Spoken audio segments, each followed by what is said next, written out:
Hello people, welcome back to my YouTube channel. My name is Tess and I also welcome you to Budgeting with Tess. Without much further ado, let's check on my monthly budget.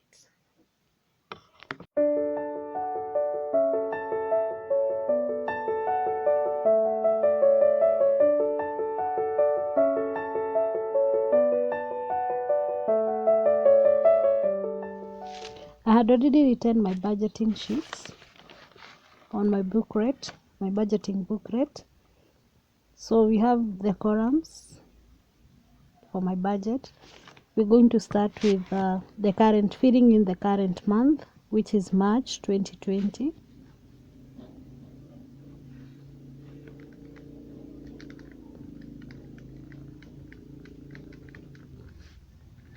Then my other column is going to have the due date of the bill name, when it's paid. So the small boxes I'm going to tick every time I pay the bills. So we start with the rent,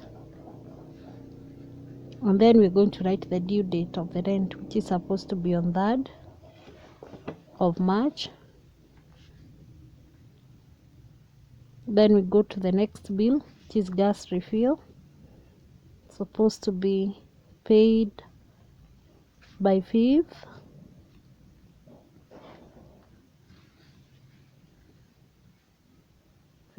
of March. Then the other one is medical.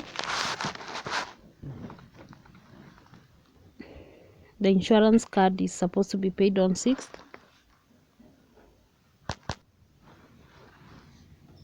On 6th of March. And then the other one is groceries.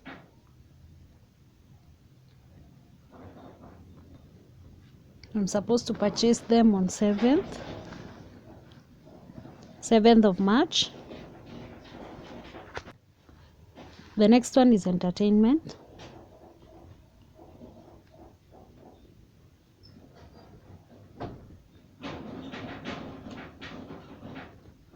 It's supposed to be paid on 9th of March.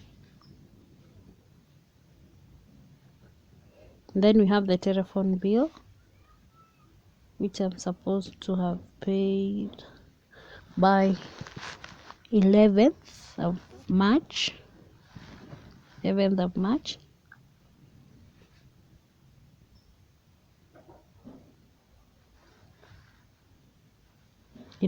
March. And then we have land payment,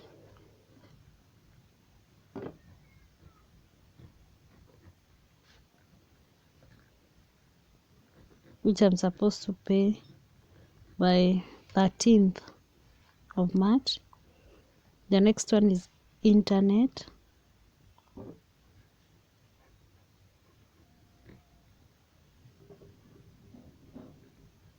It's supposed to be paid by 15th of March.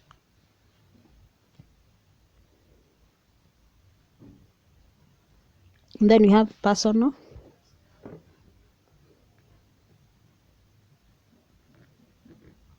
which is supposed to be paid on 17th of March.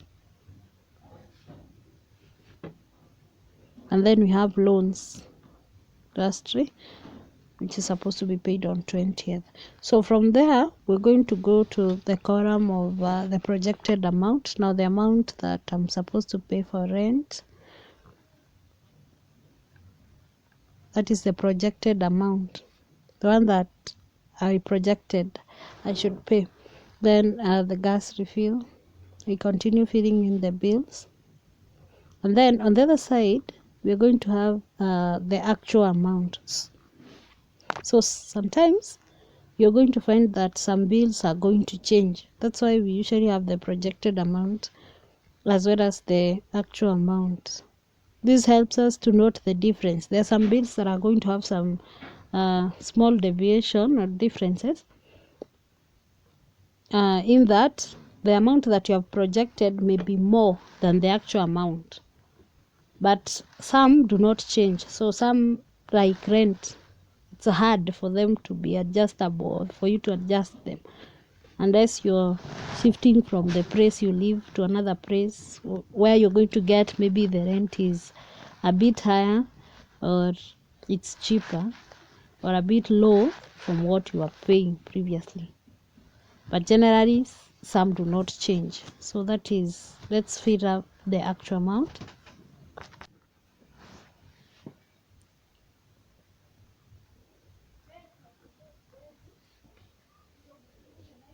So I'm filling in the actual amount so that I can see whether I'm going to have some differences.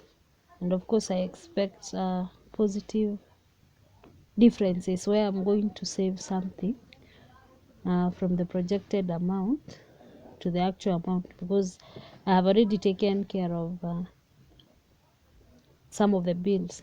So some already have already adjusted. I had projected more high amount compared to what is the actual amount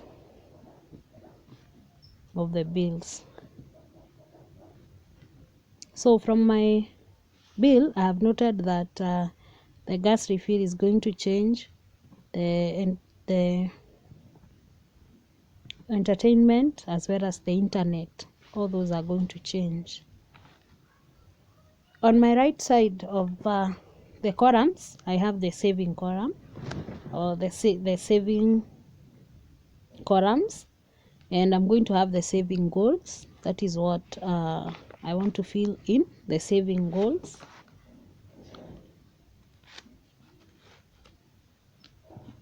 It has some columns of the date, the description of the goal, as well as the amount that I'm going to save from that budget. So the first one is supposed to be filled on 10th, supposed to be have taken care of by on 10th. So as I fill these goals are also my projects for a month, and I don't think it's so late. It's not too late to have my project starting at this month of March, and the projects are going to recur.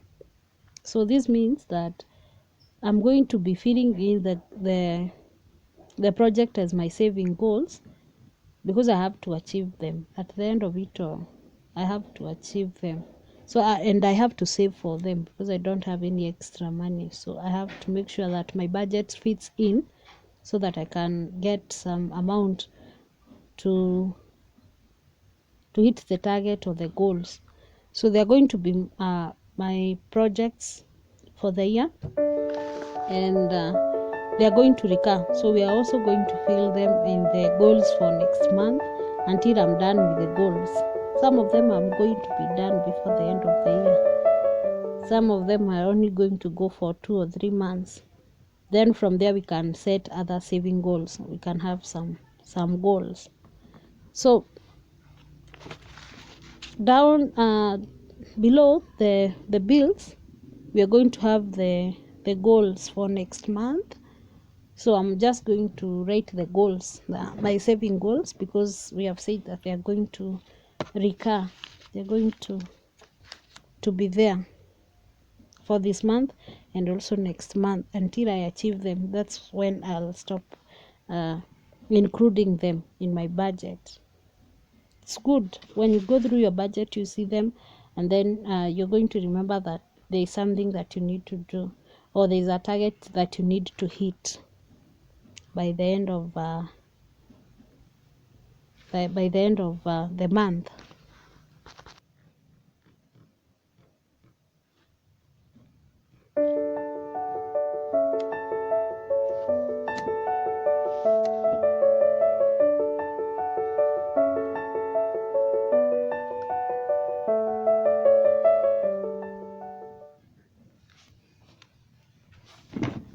So I'm now calculating the totals of all those columns that I had, and filling in all the columns. Now I like, when I'm doing my budgeting, I usually like to have a saving column, because it really helps me to focus on what is ahead of me or what I have set as my goal for the month. And the monthly goal are also going to help us to achieve our targets or our set goals, which we did in the last video where we were making a vision board. So most of the goals that are going to be in the vision board, I'm going to include them in the budget because I cannot achieve them without the budget. So the budget is going to guide me on how I'm going to simplify them and make sure that I manage to achieve my goals. So if you have not watched my previous video where I was making my vision board, I'm going to put it in my description box. Just go and check for the video. It's going to be there.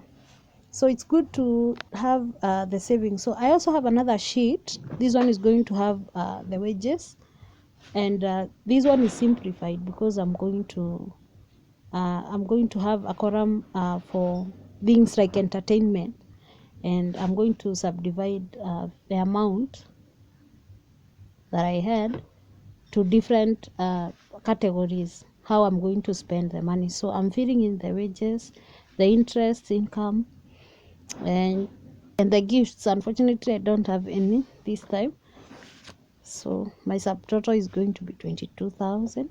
And then from there I'm going to fill in the home expenses. I'm going to have a column of home expenses. That is what I'm filling in. From there, we're going to have the daily living budget.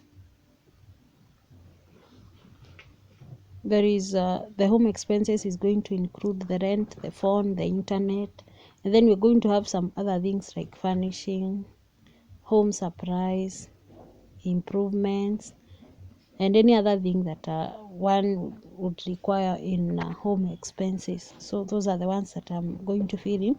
They also have the budget, the actual amount, and the differences. So this one has the different columns, so that I can note what amount of money I'm going to save from or which amount of money can be adjusted, and which one can I squeeze to ensure that I save something small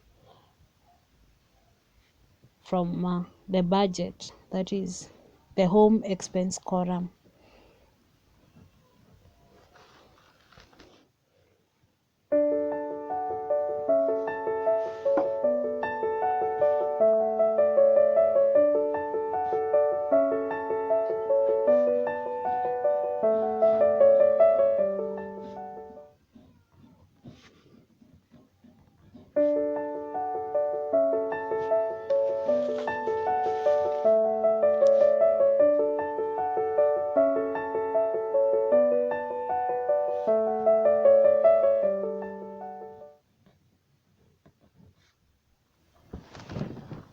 For my entertainment column, I had to divide my entertainment activities, which is going to have the books.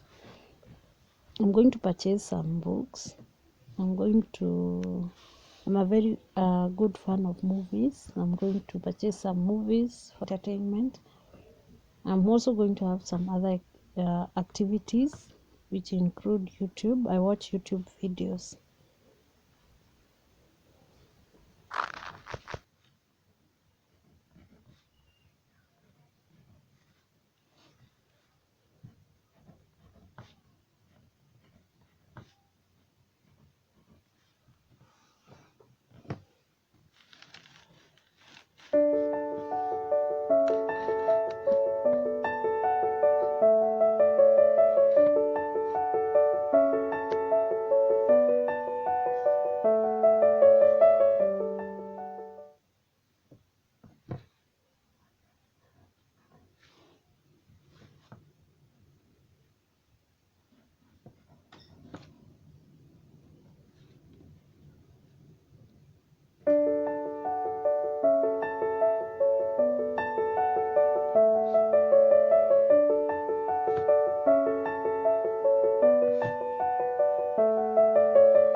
For the books, I'm going to download them and read them offline. And we are done with our budget. Thank you so much for watching my videos. Subscribe, make sure you give me a thumbs up, and do not forget to press the notification bell so that you will be notified every time I upload a new video. See you when you see me again in my next video. Bye.